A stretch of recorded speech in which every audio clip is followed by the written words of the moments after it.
Mari kita baca sama-sama 2, 3. Janganlah kamu menjadi serupa dengan dunia ini, tapi berubahlah oleh pembaruan budimu, sehingga mana kehendak Allah, apa yang baik, yang berkenan kepada Allah, dan yang sempurna. Amin. Ya, Bapak Ibu, beta mau bicara hari ini dari bacaan yang Bapak Ibu dan beta baca bersama hari ini. Beta mau bicara tentang transformasi. Nah, Bapak Ibu pernah dengar kata transformasi? Amin. Oke, Bapak Ibu mungkin pernah dengar kata ini, transformasi. Nah, Bapak Ibu, kalau Bapak Ibu pernah dengar kata transformasi, nah menurut Bapak Ibu transformasi itu apa? Gitu. Pernah dengar orang bertransformasi? Perubahan. Iya, itu ada satu perubahan. Nah, kalau dalam kamus besar bahasa Indonesia itu Bapak Ibu akan dapati transformasi itu dia punya pengertian adalah perubahan rupa atau perubahan bentuk. Oke? Dari satu sifat atau fungsi. Jadi dia dari satu bentuk atau dari satu rupa dia bisa berubah ke fungsi yang lain, ke rupa yang lain. Itu namanya transformasi. Kita kasih contoh orang transgender. Itu dia bertransformasi.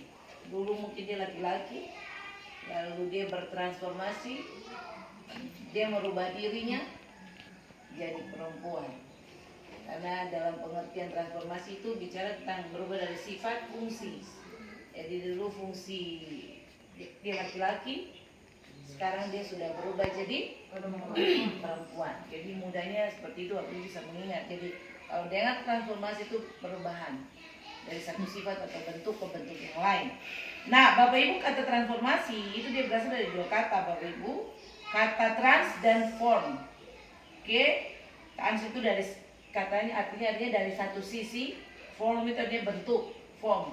Jadi dia berubah yang tadi seperti tadi pengertian yang tadi kita bilang. Nah, Bapak Ibu yang diberkati oleh Tuhan, beta hari ini mau bicara tentang transformasi atau perubahan ini sesuai dengan apa yang Alkitab katakan. Yang tadi Bapak Ibu baca, janganlah kamu menjadi serupa dengan dunia ini, tetapi berubahlah. Nah, kalau Bapak Ibu bawa Alkitab, Bapak Ibu tolong garis bawahi. Bapak Ibu punya Alkitab kata berubahlah. Kata berubah di situ dalam teks asli dia memakai kata metamorfo. Kata berubah, oke? Berubah itu dia memakai dalam bahasa kata Yunani, bahasa asli kata metamorfo. Pernah dengar kata metamorfosis? Iya. Jadi orang bermetamorfo.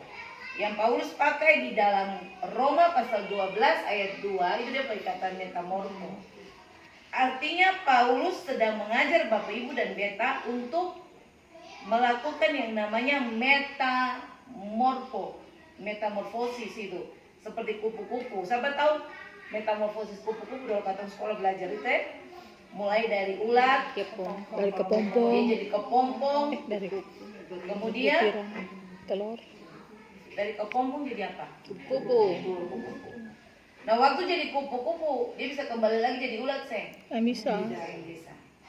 Jadi bermetamorfosis itu adalah dari perubahan bentuk, tapi waktu dia sudah menjadi sesuatu dia bisa kembali kepada Bentuk awal.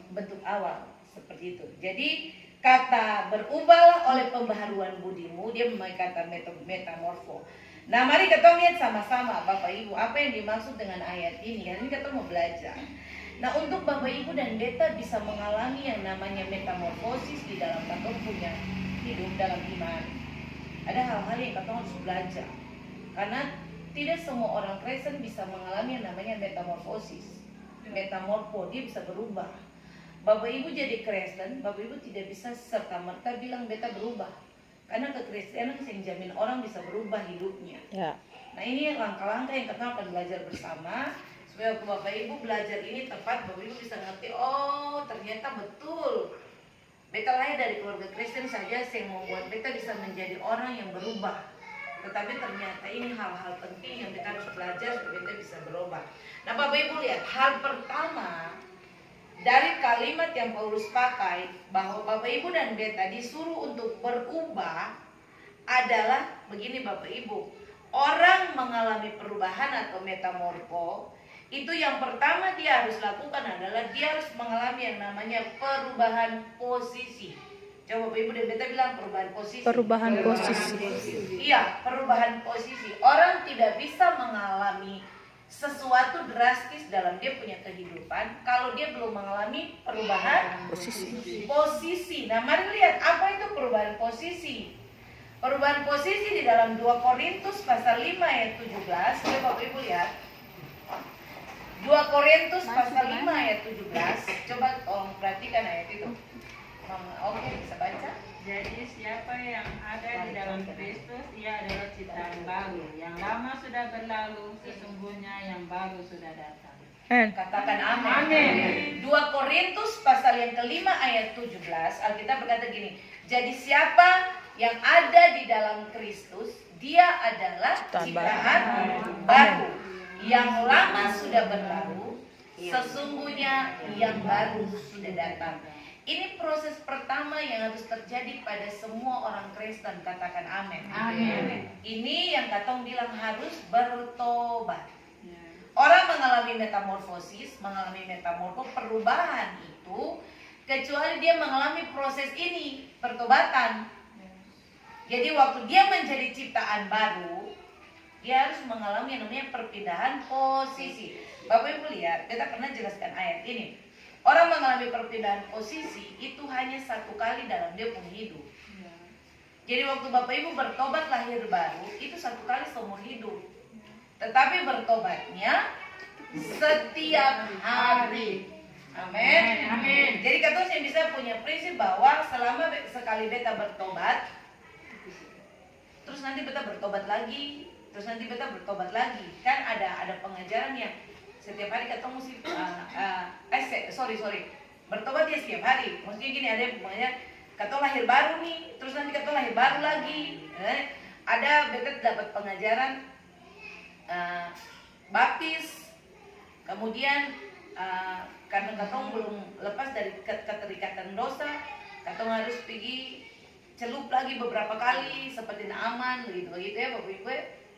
Naaman itu dia punya kasusnya berbeda gitu. Bapak Ibu kalau belajar itu beda.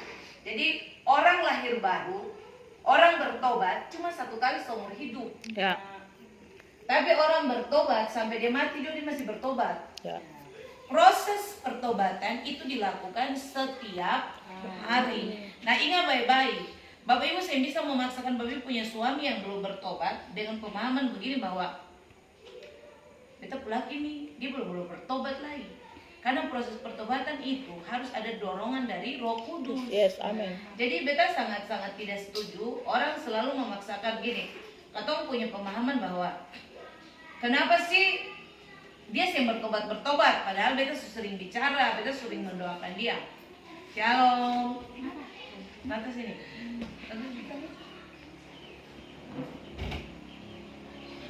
Oke, mari. Ya. Oke, mari Bapak Ibu kita kembali ke laptop. Bapak Ibu perhatikan. Hal pertama supaya Bapak Ibu bisa mengalami metamorfo, mengalami perubahan seperti yang Rasul Paulus bilang, berubahlah oleh pembaharuan budimu. Itu Bapak Ibu harus mengalami gerbang pertama, itu adalah pertobatan. Bapak Ibu bertobat, Bapak Ibu mengalami yang namanya perpindahan posisi.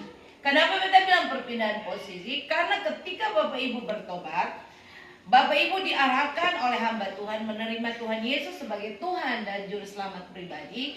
Mulai hari itu posisi Bapak Ibu, Alkitab berkata, jadi siapa yang ada dalam Kristus, dia adalah ciptaan baru.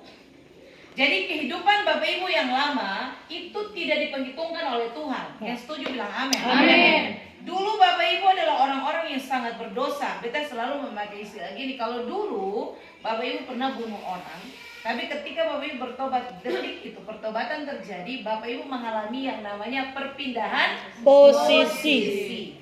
Bapak Ibu diangkat Tuhan dari gelap menuju terang Tuhan yang ajaib, dan semua dosa-dosa Bapak Ibu dilupakan oleh Tuhan. Katakan amin. Itu hebatnya kata Tuhan. Amen. Jadi beta yang mau tidak ada satu orang pun yang duduk di sini dan berkata bahwa dia selalu terintimidasi dan dia punya dosa masa lalu. Kalau dulu Bapak Ibu adalah orang yang sangat-sangat jahat, Bapak Ibu adalah orang yang tidak sungguh-sungguh dengan Tuhan, lupakanlah itu masa lalu. Tuhan tidak pernah berurusan dengan masa lalu orang. Ya. Katakan amin. Amin. Tuhan tidak peduli berapa banyak apa yang Bapak Ibu lakukan di masa lalu. Yang Tuhan ingat adalah hari ini Bapak Ibu mau bertobat atau tidak. Ya, amin. Oke? Jadi Bapak Ibu harus berbangga hati, berbesar hati, harus berjalan dengan wajah yang terangkat kepada Tuhan, karena Bapak Ibu adalah orang-orang yang dipilih. Amin, amin, amin, amin. Betul sih, mau Bapak Ibu hidup dengan masa lalu. Karena Tuhan tidak mungkin melakukan sesuatu yang besar di masa depan kalau Tuhan terus hidup di masa lalu. Ya. Katakan amin. Amin. Ini poin pertama. Ingat pengajaran ini Bapak Ibu, karena ini pengajaran yang hebat. Bapak Ibu bisa berbagi ke orang-orang di luar sana.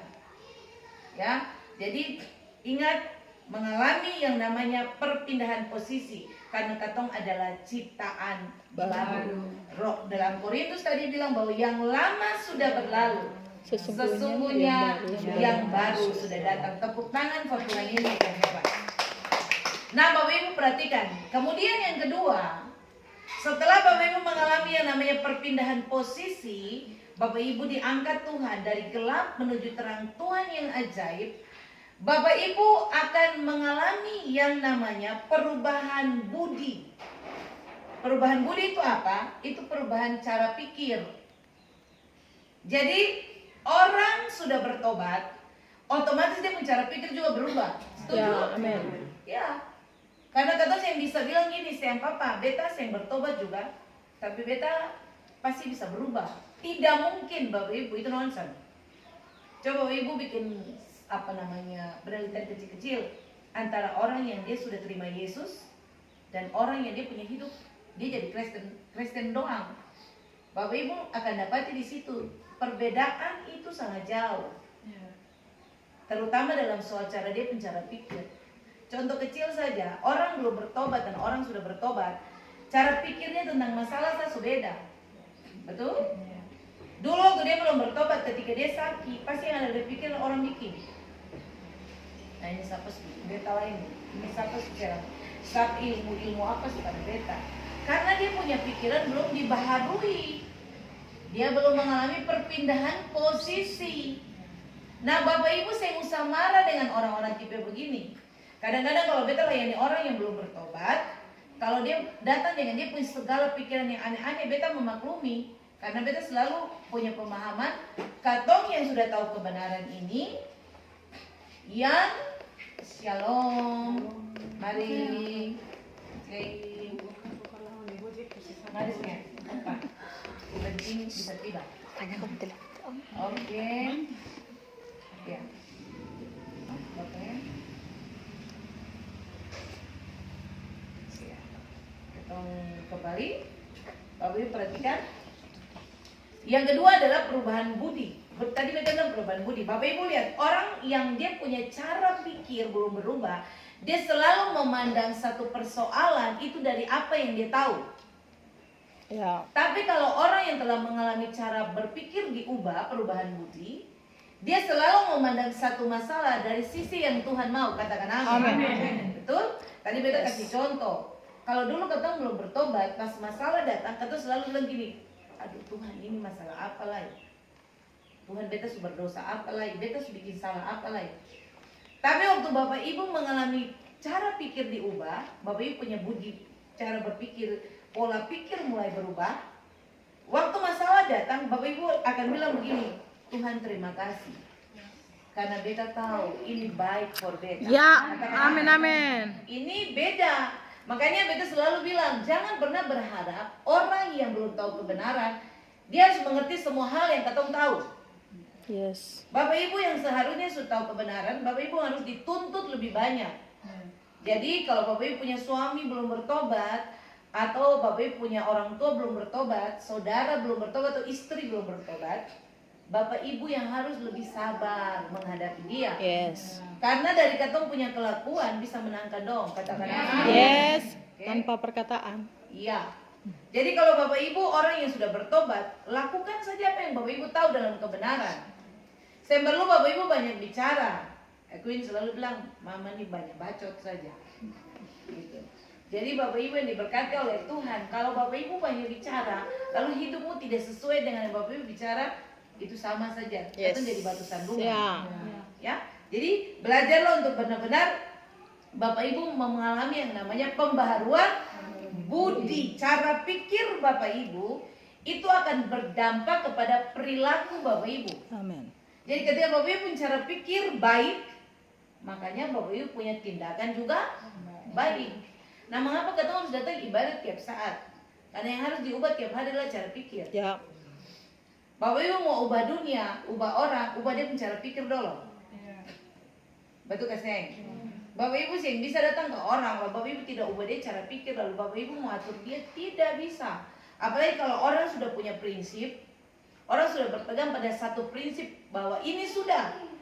Lalu Bapak Ibu datang, Bapak Ibu mau rubah dia sangat sulit.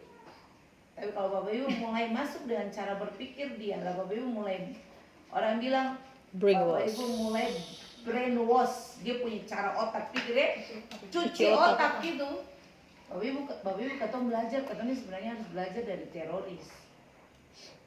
Bapak Ibu kenapa teroris itu dong dari mati? Demi apa saja? Padahal itu belum tentu mati dia masuk surga. Bapak Ibu lihat orang-orang ISIS, jihad-jihad itu. Kenapa orang begitu militan? Karena orang sudah dicuci otak. Orang dijanjikan mati dapat 7 bidadari, menemani dong di surga sana. Gitu ya. Jadi yang mau kawin 7 jadi isi saja.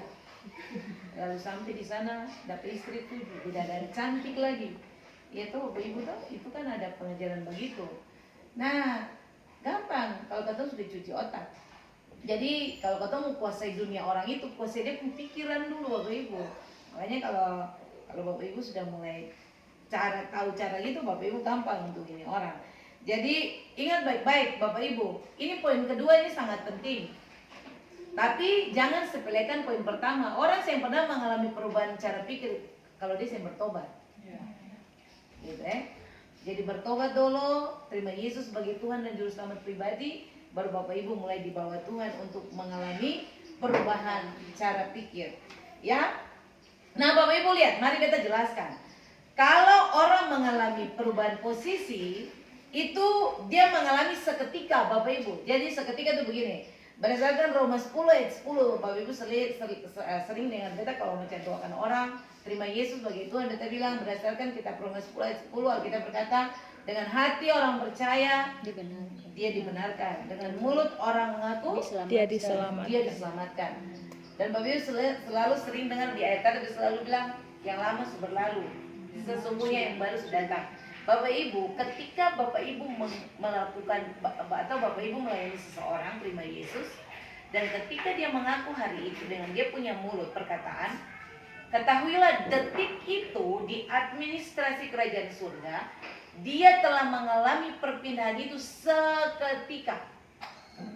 Seketika Bapak Ibu jadi Bapak Ibu sih yang bisa bilang beta sudah lahir baru hari ini, kayaknya pas beta berdosa besok beta lahir baru ulang lagi. Karena orang bertobat satu kali saja, begitu. Dia terima Yesus satu kali itu, dan satu kali itu juga seketika itu dia diangkat, dia dibawa Tuhan. Yang tadi beta bilang yang lama sudah berlalu.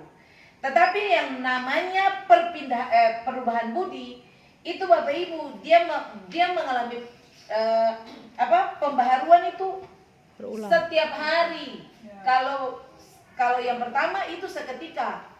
Tapi kalau yang kedua pembaharuan budi ini dia bertahap, berproses setiap hari. Coba baca Kolose 3 ayat 9 sampai 10. Coba.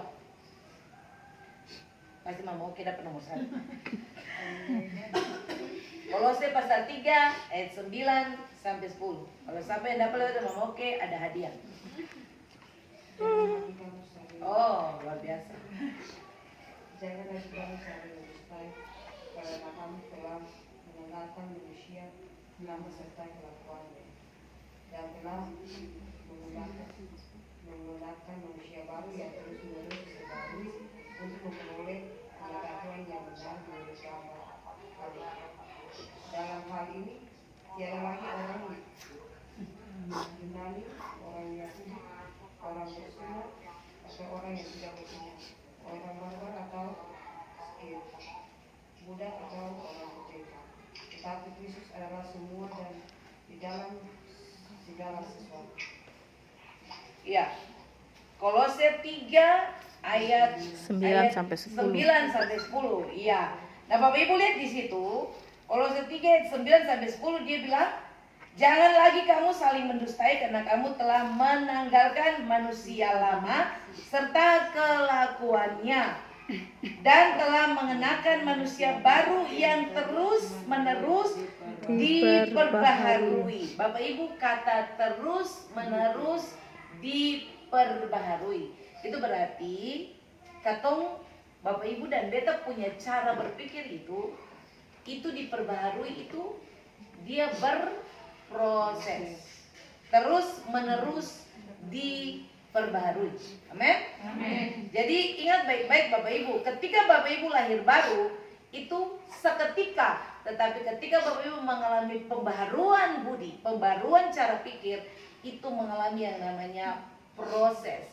Karena di situ dia bilang dibaharui terus menerus. Dia mengalami pembaharuan terus menerus, dia mengalami yang namanya tidak putus gitu Bapak Ibu. Jadi terus menerus itu artinya dia berkesinambungan. Bapak Ibu cara berpikir itu terus diperbarui oleh Tuhan. Katakan amin. Nah, itu yang kedua Bapak Ibu, yang kedua daripada kata punya pengajaran tentang transformasi hari ini. Yang ketiga Bapak Ibu perhatikan, yang ketiga Bapak Ibu lihat, setelah Bapak Ibu mengalami dua hal tadi, perubahan posisi dan juga Bapak Ibu mengalami yang namanya perubahan cara pikir, Bapak Ibu lihat dampaknya itu luar biasa. Dampak dari dua hal yang Bapak Ibu alami hari ini, Bapak Ibu lakukan ini, Bapak Ibu dan beta akan mengerti kehendak Tuhan. Katakan amin. Amin. Nah sekarang beta mau bilang gini Bapak Ibu, hari-hari ini orang paling banyak sering mengerti kehendak Tuhan. Kenapa beta bilang begitu? Kalau orang mengerti kehendak Tuhan, sesuatu terjadi atas dia punya kehidupan, dia mungkin akan terus kayak bertanya gini, Tuhan kenapa ini terjadi? Tuhan mengapa beta begini? Mengapa beta doa belum dijawab? Mengapa beta begitu? Mengapa beta begini Bapak Ibu? Betul ke saya? Ya. Tapi ketika Bapak Ibu mengalami perubahan dua tadi, Bapak Ibu akan mengalami yang namanya mengerti kehendak Allah. Katakan amin. Amin. Amin. Nah Bapak Ibu lihat di dalam Roma pasal 12 tadi ayat 2 dia bilang, tetapi berubahlah oleh pembaharuan budimu sehingga kamu dapat membedakan manakah kehendak Allah, apa yang baik dan yang berkenan kepada Allah dan yang sempurna. Jadi bisa membedakan kehendak Allah itu bagian daripada dampak daripada mengalami dua hal tadi, pembaharuan posisi dan pembaharuan cara pikir. Pembaharuan budi. Mengerti kehendak Tuhan. Dan yang berikut adalah Bapak Ibu dan beta dapat berkenan kepada Allah. Bapak Ibu ingat baik-baik, beta selalu bilang ini, Tuhan itu baik buat semua orang. Tapi Tuhan tidak pernah, perkenan Tuhan itu hanya untuk orang-orang pilihan. Jadi Tuhan baik buat semua orang, tapi perkenan Tuhan itu untuk orang-orang pilihan. Orang-orang pilihan yang bagaimana? Yang mengalami hal yang tadi kita bilang, yang sudah mengalami perpindahan posisi dan yang sudah mengalami pembaruan cara pikir. Jadi Tuhan tidak pernah berkenan kepada semua orang Bapak Ibu. Kita kasih contoh. Kalau hujan turun di daerah sini, itu hujan pasti turun di semua kota Ambon, betul kesen? Bisa jadi ada hujan lokal. Tapi contoh hujan di daerah Gunung Nona, saya mungkin usia saya dapat hujan di sana-sana, saya hujan tetangga sebelah. Itu berarti Tuhan baik for semua orang. Itu bukti Tuhan baik. Tuhan baik pada orang jahat, Tuhan baik pada orang baik. Biar katong pembunuh pun, tapi kalau hujan, tetap katong menikmati hujan yang sama, matahari yang sama. Tapi perkenan Tuhan tuh begini Bapak Ibu, Allah berkenan, itu maksudnya begini, Dia ada dalam hidup kita, Dia bergerak bersama kita, dan Dia melakukan apa saja bersama kita. Amen. Itu yang namanya perkenaan Tuhan. Jadi kalau Bapak Ibu mau Tuhan hadir di dalam hidup, Dia bergerak, Dia melakukan apapun dengan Bapak Ibu, lakukan dua hal tadi. Bapak Ibu harus mengalami yang namanya perubahan posisi dan perubahan cara pikir. Amin. Amin. Bisa Bapak Ibu mengerti semua? Amin, amin, amin, amin. Kita mau pengajaran ini mungkin sederhana, sedikit saja, tapi Bapak Ibu pulang, Bapak Ibu ingat, kita ulang-ulang, Bapak Ibu bisa mengerti. Amen. Jangan berharap orang belum bertobat dia harus mengalami cara pikir yang berubah. Ya. Bapak Ibu jangan anak ini dia bertobat sampai masuk gereja, tepuk-tepuk tangan, tapi dia kalau konsep pernah berubah. Sekarang pertanyakan dia sudah bertobat ke belum? Oke? Dia sudah mengalami yang namanya perubahan posisi ke belum? Gitu. Kalau dia sudah mengalami itu, iya. Sekarang dia bertobat, dia bertumbuh lagi keseng. Kalau dia bertobat, setelah dia bertobat, dia istobat, selesai. Tapi kalau dia mengalami pertumbuhan secara iman, dia dikasih makan rohnya setiap hari. Beta bersyukur karena beta melihat Bapak Ibu semua yang hadir, ya bukan yang hadir ya, yang ada di persekutuan ini.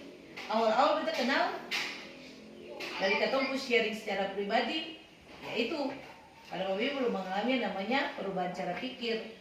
Tapi setelah makin kesini, luar biasa. Itu tanda indikasi Bapak Ibu sedang bertumbuh. Katakan amin. Amin. Orang yang bertumbuh itu adalah orang yang benar-benar dia akan dibawa untuk mengerti kehendak Tuhan. Jadi Bapak Ibu, dua hal ini kita share ke Bapak Ibu semua. Kita berharap Bapak Ibu pulang. Sangat sederhana pengajaran hari ini. Roma pasal 12 ayat 2. Berubahlah oleh pembaruan budi. Ada berubah tadi kata metamorfo. Artinya dia mengalami perubahan, tetapi waktu dia berubah, dia akan jadi paten. Katakan amin. Karena dari ulat jadi kupu-kupu, tidak mungkin kembali lagi jadi ulat. Yes. Kan? Jadi orang yang mengalami perubahan atau metamorfo adalah orang yang benar-benar ketika dia mengalami, dia tidak kembali kepada dia punya kehidupan lama. Kalau dia sudah mengalami perubahan metamorfo secara benar, dia akan terus paten sampai Tuhan datang. Amin. Katakan amin. Amin. Bapak Ibu pulang, Bapak Ibu bisa merenungkan firman ini baik-baik. Ingat baik-baik. Ketika Bapak Ibu sudah lahir baru, minta Tuhan ubah cara pikir. Amin. Semua persoalan yang datang, ingat baik tadi beta bilang, berpikirlah seperti yang Kristus pikir. Ya. Oh Tuhan, beta hadapi ini, berarti ada sesuatu yang besar mau terjadi. Oh Tuhan, beta diizinkan sakit ini karena Tuhan mau menyatakan Tuhan itu Allah Jehovah Rafa. Oh Tuhan, beta mengalami hal ini karena beta mau melihat kemuliaan Tuhan yang besar. Sehingga Bapak Ibu tidak jadi orang yang terus mempersalahkan Tuhan, mempersalahkan orang lain. Ini karena orang bikin, orang doti, orang menakal. Ya Bapak Ibu ya, jangan pernah Bapak Ibu sakit dan Bapak Ibu tuduh-tuduh orang bikin ya. Tetangga bikinlah, siapa bikinlah. Kalau Bapak Ibu tuh orang kaya raya di Indonesia kah, melebihi siapa? Bakri, ya, siapa Bakri itu? Lah orang Bapak Ibu mobil jejer-jejer lah orang bikin. Bapak Ibu saja sama saja bukan mobil, gitu ya. Jadi jangan pernah kalau sakit lalu bilang ini orang bikin, lah bikin di dukun lah cari tahu. Lalu dukun bilang seng itu tetangga yang bikin. Oh sudah batu beta pikirin pas, tetangga bikin. Gitu. Beta sangat tidak suka kalau gitu, kecuali kalau Bapak Ibu berdoa ada pernyataan Tuhan orang bikin. Tapi kalau selama Bapak Ibu berdoa, Bapak Ibu cuma pilih dukun. Dukun selalu tahu masa lalu. Ingat ya, iblis tidak pernah tahu masa depan, tapi iblis pasti tahu masa lalu. Jadi kalau Bapak Ibu ke dukun, barang hilang dia ramal pasti dapat. Karena dia tahu masa lalu, tapi dia tidak pernah tahu masa depan. Gitu. Jadi Bapak Ibu yang diberkati Tuhan, firman Tuhan sampai di sini. Pulang ingat baik-baik Roma 12 ayat 2 mengajarkan Bapak Ibu dan beta untuk belajar bertransformasi. Oke? Berubahlah oleh kemudian cara berpikir. Lalu Bapak Ibu pulang menikmati hari-hari hidup dengan luar biasa bersama Tuhan. Boleh sharing ayat ini Bapak Ibu? ke orang-orang yang memang sangat membutuhkan. Tuhan Yesus berkati kita semua dan amin buat firman Tuhan. Mari kita berikan tepuk tangan. Amin. Ya, Bapak Ibu diberkati hari ini. Amin, amin, amin. Kita mau doa. Ya, Bapak Hen boleh ada di sini supaya kita mau doa.